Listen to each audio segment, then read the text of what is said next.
नमस्ते दोस्तों। आज का डेट है 27 सितंबर 2023 और अभी हम डिस्कस करेंगे द हिंदू के कुछ इंपॉर्टेंट आर्टिकल्स हिंदी में। तो सबसे पहले देख लेते हैं आज के द हिंदू में कौन कौन से इंपॉर्टेंट आर्टिकल्स हैं। सबसे पहले एक वर्ल्ड लोकेशन डिस्कस करेंगे, ऑलैंड, जो फिनलैंड का पार्ट है। ठीक है, तो इसको भी हम लोग विस्तार से देखेंगे और इसकी अपनी एक राजधानी है। अगला आर्टिकल है सरकार द्वारा नामों पर रोक लगाने से न्यायपालिका प्रतिभा खो रही है, ऐसा सुप्रीम कोर्ट के द्वारा कहा गया है। इसमें मुख्य मामला यह है कि जो जो जजों के लिए एक लिस्ट बनाई गई है जजों की नियुक्ति के लिए, उसके लिए अंतिम जो निर्णय होता है वो सरकार का होता है, परंतु 10 महीने से लगभग 70 जजों के लिए इसका हस्ताक्षर रुका हुआ है सरकार द्वारा। सरकार चाहती है कि अपने मनपसंद लोगों को जज बनाया जाए। इसी संबंधित यहाँ पे सुप्रीम कोर्ट ने संज्ञान लिया है और सरकार से रिपोर्ट मांगा गया है, एजी से, अटॉर्नी जनरल से। ठीक है, तो इसके बारे में विस्तार से पढ़ेंगे। उसके बाद अगला आर्टिकल है कि चुनाव से पहले, जो लोकसभा का चुनाव होने वाला है 2024 में, उससे पहले 194 सांसदों के खिलाफ लगभग 860 से अधिक गंभीर आरोप लगाए गए हैं, जिसमें 3-4 लोगों पे तो सीधे सीधे रेप के भी आरोप है। तो इसको भी हम लोग विस्तार से पढ़ेंगे।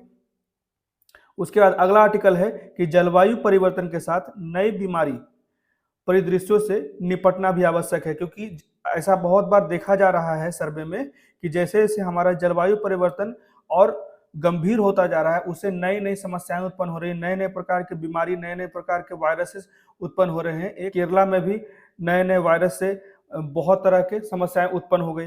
तो इसको भी हम लोग विस्तार से पढ़ेंगे और ये एडिटोरियल में है। ठीक है, उसके बाद अगला आर्टिकल है पटना का एक छोटा सा मामला है जहां पे गुंडाज बैंक कहा जाता है कि छोटे से जगह, जबकि वो राजधानी से निकट है, पटना के क्षेत्र के पास है, वहां पे गुंडा बैंक है जो कि लोगों को इलीगल तरीके से लोन देता है, 1000-2000 के आसपास देता है, और उसको अगर 5-6 महीने तक वो पैसा नहीं लौटाया तो उसके जमीन का जबरन रजिस्ट्री करवा लेता है। यही मामला है। ठीक है, तो इसको भी विस्तार से पढ़ेंगे। कल जो है दादा साहेब फाल्के पुरस्कार मिला वहीदा रहमान, जो कि बॉलीवुड की बहुत ही उन्नत अभिनेत्री थी। ठीक है, तो आइए शुरू करते हैं। सबसे पहले देख लेते हैं एक लोकेशन, ऑलैंड। ऑलैंड कहाँ है? फिनलैंड में। तो ऑलैंड फिनलैंड का एक स्वायत्त और विसैन्यीकृत क्षेत्र है। ठीक है, यह राष्ट्र संघ के 1920 के फैसले से अपनी स्वायत्तता प्राप्त करते हुए इसका जो क्षेत्रफल है मात्र 1580 किलोमीटर है और जनसंख्या मात्र 30,120 है। दोनों के आधार पर यह फिनलैंड का सबसे छोटा क्षेत्र है और इसकी एकमात्र आधिकारिक भाषा जो है स्वीडिश है। और इसकी राजधानी ये प्रमुखता है, इसकी राजधानी जो है मैरी हैमन है। ठीक है, याद रखिएगा। फिनलैंड आधिकारिक तौर पर फिनलैंड गणराज्य उत्तरी यूरोप के, ये मेनली स्कैंडिनेवियन कंट्रीज का पार्ट है। ठीक है, उत्तरी यूरोप के फेनो स्कैंडिनेवियन क्षेत्र में स्थित एक नॉर्डिक कंट्री है। तो इसके बारे में पढ़ लीजिएगा, नॉर्डिक कंट्री कौन कौन सी है। ठीक है, नॉर्डिक कंट्री कौन सी है, स्कैंडिनेवियन कंट्री कौन कौन सी है। ऊपर के 5-6 कंट्री जो है वो स्कैंडिनेवियन कंट्री है, जैसे जो हमेशा एसडीआई रिपोर्ट में ऊपर होते हैं, जैसे फिनलैंड हो गया, नॉर्वे हो गया। तो ठीक है, इसके बारे में अच्छे से पढ़ लीजिएगा। तो इसकी सीमा जो है वो पश्चिम में स्वीडन, पूरब में रूस, उत्तर में नॉर्वे, जबकि फिनलैंड खाड़ी के पार दक्षिण में एस्टोनिया स्थित है। तो देश की जो राजधानी, तो फिनलैंड की जो राजधानी है वो हेलसिंकी है। याद रखिएगा, फिनलैंड की राजधानी हेलसिंकी है और फिनलैंड का ही वो क्षेत्र है ऑलैंड, उसकी राजधानी है मैरी हैमन। ये दोनों चीजें याद रखिएगा। अब देख लेते हैं मैप में। ठीक है, तो यहाँ पे ये जो सर्कल किया हुआ ये है ऑलैंड आइलैंड। ठीक है, यहाँ पे आइलैंड है, ये देखिए बाल्टिक सी में सिचुएटेड है। ये दोनों तरफ गल्फ है इसके, एक फिनलैंड गल्फ है, एक गल्फ ऑफ बोथनिया है, और नीचे जो है गल्फ ऑफ रीगा है। तो ये चीजें याद रखिएगा। जैसे फिनलैंड हो गया, फिनलैंड के ईस्टर्न साइड में रूस है, उसके बाद वेस्टर्न साइड में गल्फ ऑफ बोथनिया है, इसके इस साइड स्वीडन है, नॉर्वे, यही सारे स्कैंडिनेवियन कंट्रीज हैं, स्वीडन, नॉर्वे, फिनलैंड। ठीक है, और उसके साउदर्न साइड में देखिए इस्टोनिया है, लातविया है। याद रखिएगा, अभी हाल में यूपीएससी यहाँ से सवाल पूछ चुका है जो यूक्रेन का सराउंडिंग कंट्री के बारे में, इसलिए ये इंपॉर्टेंस रखता है ये एरिया। लातविया हो गया, लिथुआनिया हो गया, ये देखिए एक छोटा सा पार्ट है, ये भी रूस के अंतर्गत आता है। उसके बाद जो बुल्गारिया है वो बाल्टिक सी से नहीं लगता है, पोलैंड बाल्टिक सी से लगता है, जर्मनी बाल्टिक सी से लगता है। तो ये सारी चीजें याद रखिएगा। डेनमार्क भी बाल्टिक सी से लगता है। अब ये देखिए फिनलैंड का हम लोग मैप देख लेते हैं। वही सारी चीजें हैं जो अभी हम लोग ने उसमें डिस्कस किया, बस यहाँ पे इसकी राजधानी दे दिया गया है हेलसिंकी, और बाकी चीजें याद रखिएगा। ऊपर में नॉर्वे टच करता है और ऊपर का 2 सी इसमें दिया गया है, ठीक है, बेरेंट्स सी और नॉर्वेन सी, याद रखिएगा दोनों चीजें। अब आगे बढ़ते हैं, अब देख लेते हैं, यह एडिटोरियल का बहुत महत्वपूर्ण आर्टिकल था, इसको हम लोग विस्तार से देखते हैं। इसमें मेनली राइटर कहते हैं कि जो निरंतर तेजी से हमारा जलवायु परिवर्तन हो रहा है उससे बहुत नए नए तरह के संक्रमण आ रहे हैं, नए नए बीमारियां आ रहे हैं जो बहुत ज्यादा संवेदनशील है। इसके बारे में ही राइटर कहते हैं कि इस मार्च में जारी किया गया नवीनतम रिपोर्ट जो आईपीसीसी के द्वारा, मतलब कि inter governmental panel on climate change, इसको कहा जाता है कि अंतर सरकारी पैनल, जो कि जलवायु परिवर्तन से संबंधित नए रिपोर्ट को जारी किया, जिसमें सख्त चेतावनी दी गई है कि जलवायु परिवर्तन से संक्रामक रोगों का वैश्विक खतरा बढ़ गया है। मतलब कि यहाँ पे climate change heightens the global risk of infectious diseases, ठीक है। तो याद रखिएगा, जलवायु और बीमारी के बीच घनिष्ठ संबंध हर साल प्रदर्शित हो रहा है। उदाहरण के लिए जैसे मच्छर जनित बीमारियों के फैलने की जो आवधिकता होती है वह अब अपेक्षाकृत बदल गई है। मतलब कि पहले सिर्फ बरसात में ही मच्छर की उत्पत्ति तेजी से होती थी, उनकी संख्या तेजी से बढ़ती थी, लेकिन अब ऐसा होता है कि साल में 2-3 बार ऐसा समय आ जाता है जब मच्छरों का प्रकोप बढ़ जाता है और उससे संबंधित, उससे जनित जो बीमारियां होती है उससे प्रभावित लोगों की संख्या बढ़ जाती है, ठीक है। यहाँ पे देख सकते हैं जैसे कि जैसे जैसे क्लाइमेट बढ़ रहा है हमारा, यहाँ पे warmer water and flooding will increase, disease यहाँ इस तरह से डिजीज हो रहे हैं। उसके बाद लगभग 2.5 लाख लोगों की मृत्यु हो गई मलेरिया माल न्यूट्रिशन से, जो कि पानी से संबंधित समस्या है। उसके बाद यहाँ पे वेक्टर बोर्न डिजीज, ये सारी समस्याएं जो है वो कहीं ना कहीं टेम्परेचर के बढ़ने से, जलवायु के परिवर्तन होने से उत्पन्न हो रही है। तो ये परिजीवी को आश्रय देने वाले रोग वाहकों और पशु भंडारों के वितरण को ही बदल देता है। यह सिद्ध हो चुका है कि गर्मी रोग जनकों की जीनोमिक संरचना में हस्तक्षेप करती है, जिससे कि उनकी जो संक्रामकता है वो उग्र हो जाती है, आगे बढ़ जाती है, ठीक है। आगे राइटर कहते हैं कि पर्यावरण की हानि रोग फैलाने वाले, मतलब कि पर्यावरण का जो हानि हो रहा है उसका जो मुख्य कारण राइटर के द्वारा बताया जा रहा है कि हैबिटेट का जो लॉस हो रहा है बहुत तेजी से, जो हमारा पॉपुलेशन बढ़ रहा है जिससे कि हम लोग जंगलों को काट रहे हैं, तो वहां जो रहने वाले जीव जंतु है वो हमारे क्षेत्र में आ जा रहे हैं। यही बातें कहा जाता है कि पर्यावरण की हानि रोग फैलाने वाले जानवरों को मानव के क्षेत्र पर अतिक्रमण करने के लिए मजबूर हो रही है। हैबिटेट लॉस फोर्सेज डिजीज, जिन भी जैसे बहुत से बीमारी जो है वो सिर्फ जानवरों में होते हैं, लेकिन जब हम उसका हैबिटेट लॉस कर देते हैं, जहां पे रहते हैं उसको हम लोग अपने कार्य के लिए यूज करने लगते हैं, तो फिर जो इस तरह के जानवर होते हैं जो अनेक प्रकार की बीमारियों से ग्रस्त होते हैं, वो इंसानों से संपर्क में आने के बाद ये बीमारियां इंसानों में फैलने लगती है। यही बातें यहाँ पे कही जा रही है, जिससे कि मानव पशु संपर्क और वन्य जीव से मनुष्यों में रोग जनकों के स्थानांतरण का खतरा बढ़ जाता है। जो वायरस जानवरों को नुकसान नहीं पहुंचाती है वे इंसानों के लिए घातक साबित हो जाती है।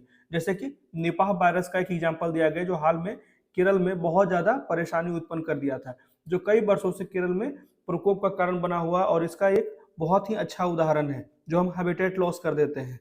फिर नेचर क्लाइमेट चेंज में प्रकाशित, अब ये दूसरा प्रकाशन किया गया, नेचर क्लाइमेट चेंज में प्रकाशित 2022 के विश्लेषण में चेतावनी दी गई कि मनुष्य अब पहले से कहीं अधिक व्यापक संक्रामक एजेंटों का सामना कर रहा है। जैसे कि मनुष्यों को खतरे में डालने वाली सभी ज्ञात संक्रामक बीमारियों में आधे से अधिक जो है वो जलवायु पैटर्न के बदलाव के कारण बदतर स्थिति में आ गई है। तो बीमारियां अक्सर संरचना के नए मार्ग खोज लेती है, जिसमें पर्यावरणीय स्रोत, चिकित्सा, पर्यटन और एक समय विश्वसनीय स्रोतों से प्राप्त जैसे दूषित भोजन, दूषित पानी से अनेक प्रकार की बीमारियां उत्पन्न हो रही है। जबकि पारिस्थितिकी तंत्र जो है वो स्थानीय जलवायु को आकार देते हैं।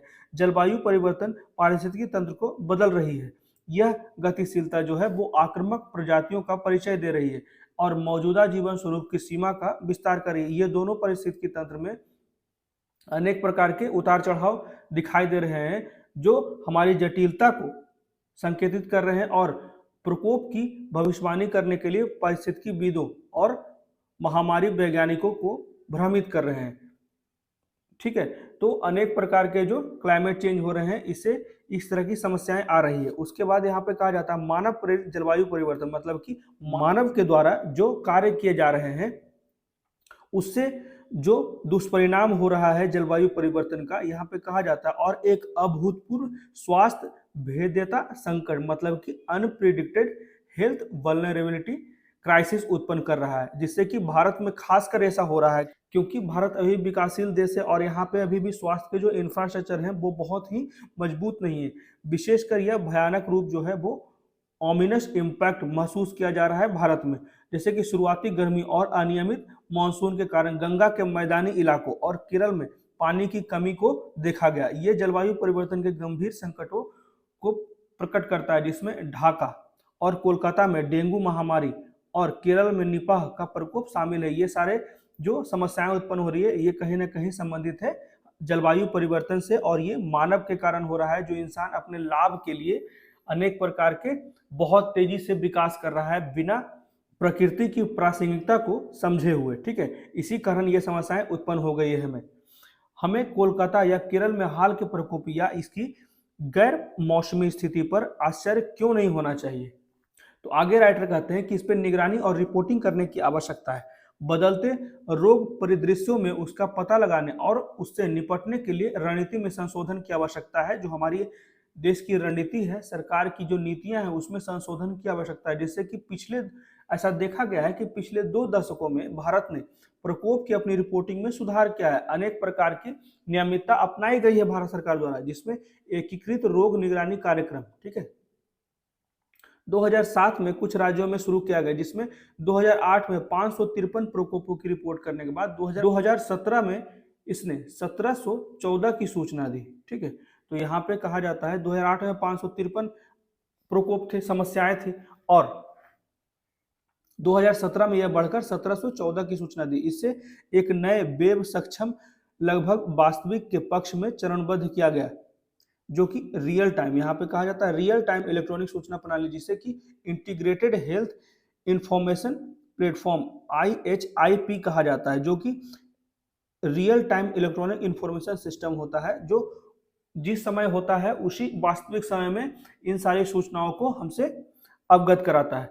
तो IHIP को 2018 में 7 राज्यों में लॉन्च किया गया। इसने ITSP के 13 की तुलना में 20 अतिरिक्त रोग स्थितियों को जोड़ा और अपने उपयोगकर्ताओं के लिए अलग अलग डेटा पेश कर सकता है। दुख की बात यह है, तो इसमें समस्या क्या है, जो IHIP है, मतलब कि इंटीग्रेटेड हेल्थ इंफॉर्मेशन प्लेटफॉर्म, इसकी समस्या यह है कि जो अनेक प्रकार के जो नए नए वायरस आते हैं, नए नए वेरिएंट आते हैं ना, जो उभरती हुई बीमारियों के प्रकोप की वास्तविक समय पर नजर रखने में ये सक्षम होते हैं, ऐसा उम्मीदों पे खरा नहीं उतरते। मतलब कि जो अभी नए नए वेरिएंट है ना, उसको वो ट्रेस नहीं कर पाते हैं, यही समस्या है इसमें।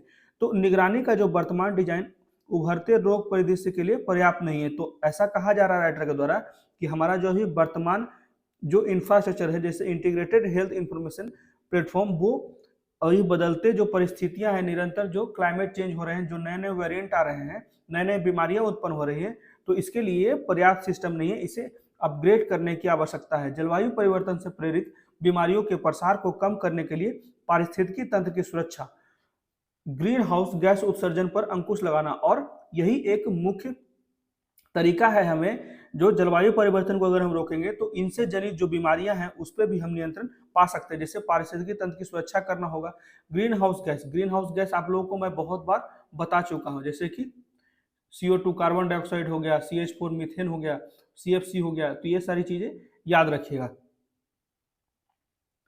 तो उसी तरह कहा जाता है ग्रीन हाउस गैस उत्सर्जन पर अंकुश लगाना और सक्रिय रोगजनक निगरानी लागू करना आवश्यक है। एक एकीकृत दृष्टिकोण, जिसे वन हेल्थ भी कहा जाता है, जो मानव, पशु, पौधा और पर्यावरणीय स्वास्थ्य की निगरानी के लिए, ऐसा राइटर के द्वारा कहा जाता है, एक ऐसा इंटीग्रेटेड सिस्टम बनाया जाए निगरानी करने के लिए, जो मानव के साथ साथ पशु, पौधे और पर्यावरणीय स्वास्थ्य की भी समीक्षा करके उसका सही तरीके से उसके अंतर संबंधों को पहचाने और जो समस्याएं हैं उसका सही तरीके से रिपोर्ट बनाए, जिससे कि उसकी समस्याओं का समाधान सुनिश्चित किया जा सके। तो यह दृष्टिकोण जो है वो प्रकोपों को रोकने में महत्वपूर्ण होगा, और विशेष रूप से वे जानवरों से जो उत्पन्न होते हैं बीमारियां, उसको भी नियंत्रित करने में आसानी होगा। इसमें जीनोटिक रोग, उपेक्षित उष्णकटिबंधीय रोग, वेक्टर जनित रोग, उसके रोगाणुरोधी प्रतिरोध और पर्यावरण प्रदूषण, जैसे कि it encompasses zoonotic disease, neglected tropical disease, vector borne disease, उसके बाद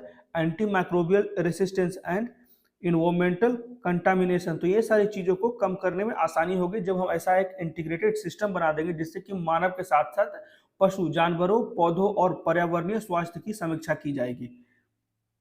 इसमें अब कहा जाता है कि भारत में क्या क्या सुधार हुए हैं। तो भारत को केंद्र और राज्यों तथा उनकी विभिन्न विशिष्ट एजेंसियों के बीच अच्छा तालमेल बनाने की आवश्यकता है, जिससे कि वन हेल्थ और संक्रामक रोग नियंत्रण, ठीक है, कार्यक्रम शुरू करना चाहिए, जिससे कि पशुपालन के साथ साथ वन, वही बातें अब हर जगह आ रही है कि एक इंटीग्रेटेड सिस्टम बनाने की बात राइटर कह रहे हैं, जिसमें कि इंसानों के साथ साथ पशु, पौधे और जो पर्यावरण है उसकी स्थितियों की भी समीक्षा की जाए। यहाँ पे इसी चीज को लागू करने के लिए कहा जा रहा है हर एक राज्य में, जिसमें पशुपालन, वन और वन्य जीव, नगर निगम और सार्वजनिक स्वास्थ्य विभाग को एकजुट होने और मजबूत निगरानी प्रणाली स्थापित करने की आवश्यकता है। इससे भी महत्वपूर्ण बात यह है कि उन्हें भरोसा और आत्मविश्वास बनाने, डेटा साझा करने और जिम्मेदारी की तार्किक रेखाएं तैयार करने और एक समन्वय एजेंसी के साथ काम करने की आवश्यकता होगी।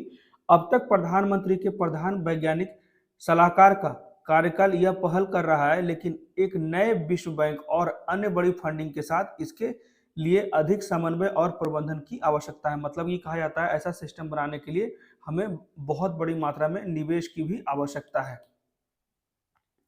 तो ये सारी चीजें देखिए जो क्लाइमेट चेंज से संबंधित है। यहाँ पे देख सकते हैं जैसे जैसे क्लाइमेट चेंज होता है, एयर क्वालिटी हमारा अफेक्ट कर जाता है, food and water security affect कर जाता है, उसके बाद नए प्रकार के डिजीज उत्पन्न हो जाते हैं, उसके बाद एक्सट्रीम हीट वेदर आने से भी समस्याएं उत्पन्न हो जाते हैं, सोशल इम्पैक्ट में भी समस्याएं आ रहे हैं,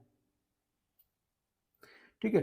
उसके बाद ये अफेक्ट कर रहे हैं प्लांट्स एंड एनिमल ग्रोथ को। एक्सट्रीम वेदर जो होता है वो अनेक प्रकार के, कहीं सुखाड़ आ रहे हैं या फिर फ्लड आ रहे हैं।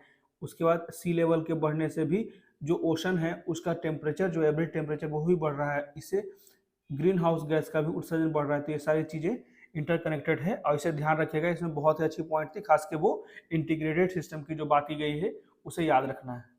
अब देख लेते हैं अगला आर्टिकल। इसमें कहा जाता है कि सरकार द्वारा नामों पर रोक लगाने से न्यायपालिका प्रतिभा खो रही है। ऐसा सुप्रीम कोर्ट के द्वारा कहा गया है कि judiciary is losing talent as government sits on names. Mainly इसमें कहा जाता है कि हाईकोर्ट कॉलेजियम की 70 सिफारिशें जो है वो 10 महीने से अधिक समय से लंबित है, ऐसा कहा जाता है, ठीक है। यहाँ पे उन्होंने आगे कहा है कि कॉलेजियम द्वारा इस प्रथा पर रोक लगाने के बावजूद केंद्र ने विभिन्न प्रकार के जो जो जजों के लिस्ट होते हैं ना, उसको केंद्र सरकार रोके हुए है, 70 जजों की लिस्ट। और जब तक फाइनल साइन नहीं होगा सेंटर का तब तक ये अपॉइंट नहीं होंगे। तो इसी के लिए कहा जाता है कि न्यायपालिका की प्रतिभा खो रही है, 10 महीने से लोग वेट कर रहे हैं। मेनली जो केंद्र सरकार चाह रही है कि अभी उसका इलेक्शन आने वाला है तो उसके इंटरेस्ट के जज लाए जाएं, ठीक है। तो यहाँ पे मामला यही है। सुप्रीम कोर्ट ने कहा कि न्यायपालिका कई प्रतिभाओं को खो रहा है, ऐसा पहले कभी नहीं हुआ, क्योंकि उच्च न्यायालय में जजशिप के लिए चुने गए, जजशिप याद रखिएगा, because prospective candidates shortlisted for judgeship in high courts give up as a month taken by without a decision from the government on their appointment, ठीक है। यही सारे बातें थी। जैसे जजशिप के लिए जो चुने गए संभावित उम्मीदवार हैं वो सरकार के फैसले के बिना बहुत महीनों से इंतजार कर रहे हैं, जो निरंतर अब हारते जा रहे हैं, अब चाह रहे हैं वो दूसरे क्षेत्र में जाकर कोई अलग कार्य करें। तो इसी पे कहा जाता है कि लूजिंग टैलेंट।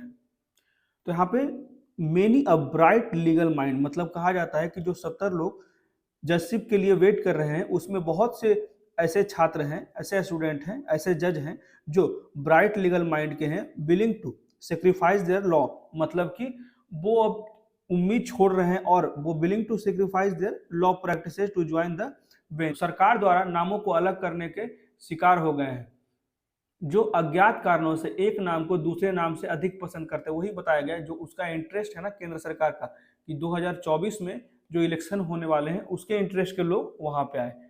तो यहाँ पे कहा जाता है कि याचिकाकर्ता एडवोकेट एसोसिएशन ऑफ बेंगलोर की ओर से पेश वरिष्ठ वकील अरविंद दात्रा और वकील अमित पई ने कहा कि कॉलेजियम द्वारा सरकार को प्रदान की गई सूची से कुछ नामों को अलग करना बहुत ही शर्मनाक है, ठीक है। यही बातें यहाँ पे कही जाती है कि अगर किसी के नाम को हटाया जाता है तो ये बहुत ही ज्यादा शर्मनाक है।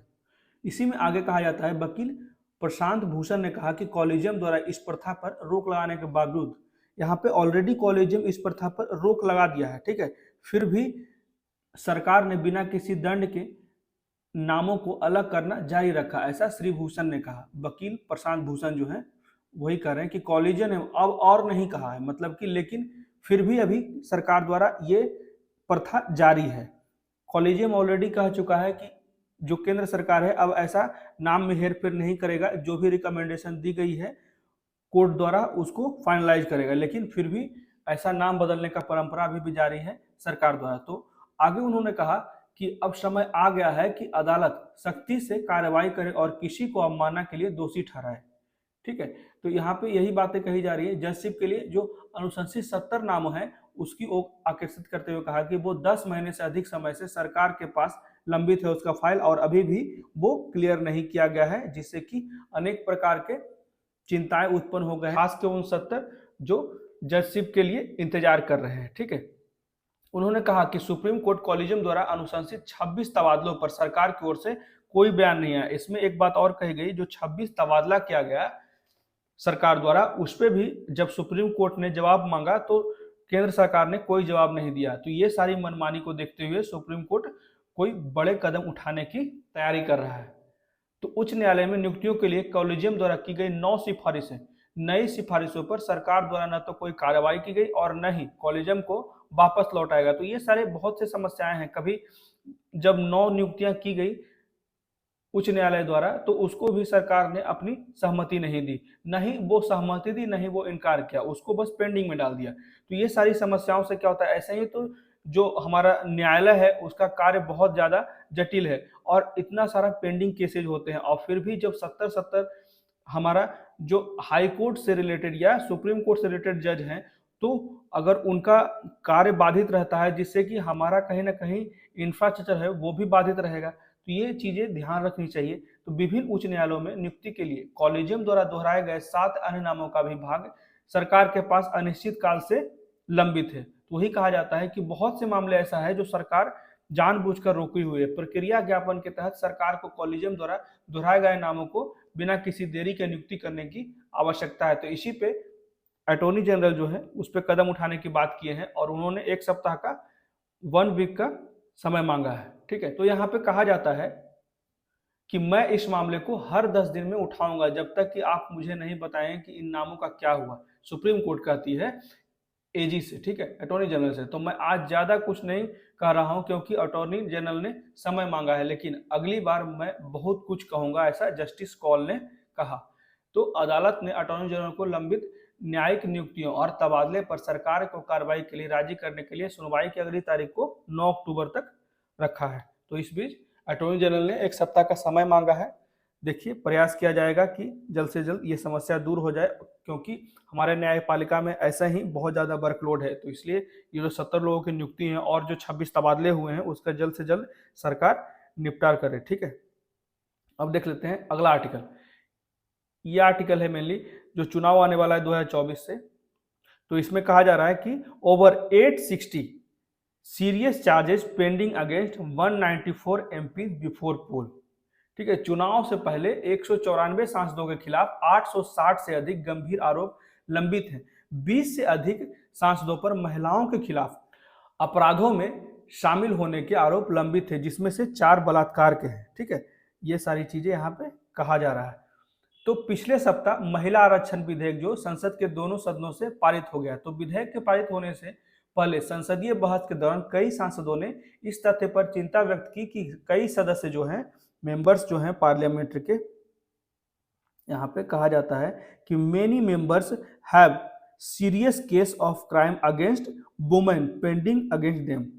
जो भी महिलाओं से संबंधित अपराध के मामले हैं वो भी अभी लंबित है। तो कुछ सांसदों ने भारतीय कुश्ती, जो दिल्ली में बहुत समय तक ये मामला चला कि कुछ सांसदों ने भारतीय कुश्ती महासंघ के पूर्व अध्यक्ष सांसद बृजभूषण शरण सिंह का भी नाम लिया, जो महिला पहलवानों के यौन उत्पीड़न के आरोप का सामना कर रहे हैं। और दिल्ली पुलिस द्वारा जून में दायर की गई 1000 पेज की चार्जशीट में श्री सिंह और पूर्व WFI स्टाफ सदस्य जो हैं वीरेंद्र तोमर पर धारा 354, तो धारा याद रखते रहिएगा, ठीक है। धारा कभी कभी पूछ देता है खासकर ऑब्जेक्टिव में, ठीक है। तो 354 असॉल्ट और criminal forces to women with intent to outrage her modesty, मतलब कि महिला की गरिमा को ठेस पहुंचाने के इरादे से हमला या आपराधिक बल। 354 ए जो है यौन उत्पीड़न, और भारतीय दंड संहिता आईपीसी 354 डी पीछा करना के तहत अपराध का आरोप लगाया गया। तो याद रखिए 354 ही रिलेटेड है, ठीक है। इसमें तृणमूल जो सांसद है वेस्ट बंगाल की, उन्होंने कहा कि आपके उस लोकसभा सांसद का क्या नाम है जिसने हमें शर्मसार किया है, जिसने हमारे चैंपियन पहलवानों को परेशान किया, भारत की महिलाओं की ओर से मैं जानना चाहती हूँ।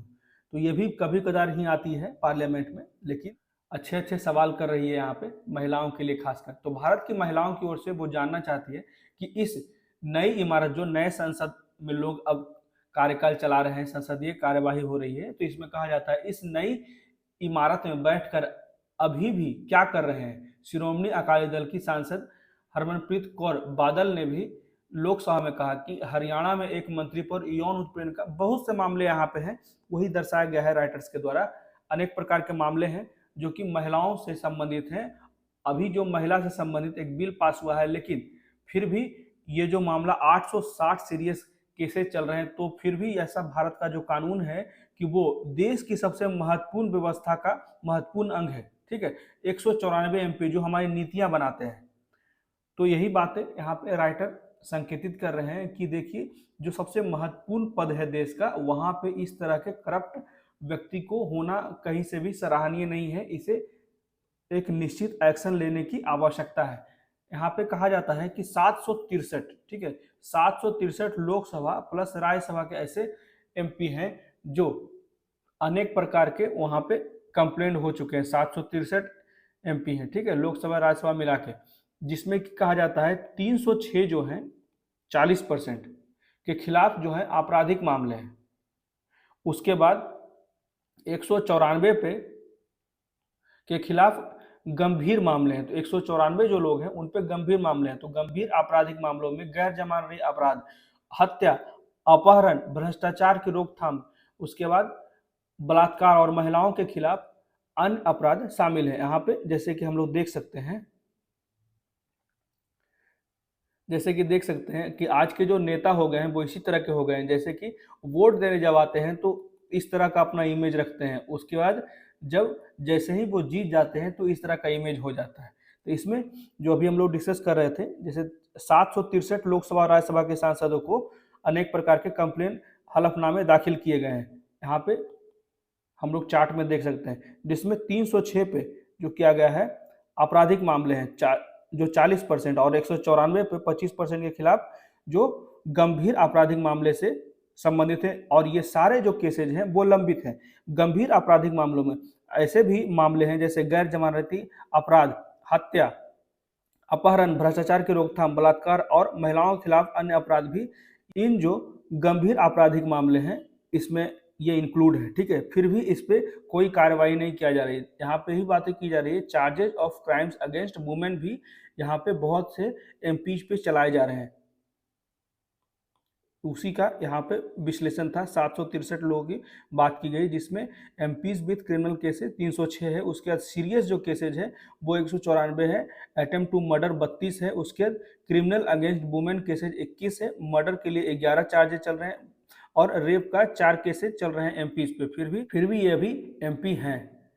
अब देखा जाता है जो हमारा सेकेंड चार्ट है, इसमें कहा जाता है उन 21 सांसदों की सूची दी गई जिन पर चुनाव के समय महिलाओं के खिलाफ अपराधों में शामिल होने के आरोप को भी लंबित किया गया है, जिसमें से 4 पर बलात्कार के आरोप है। यह ध्यान रखना महत्वपूर्ण हुआ कि एक ही मामले में कई आरोप शामिल हैं।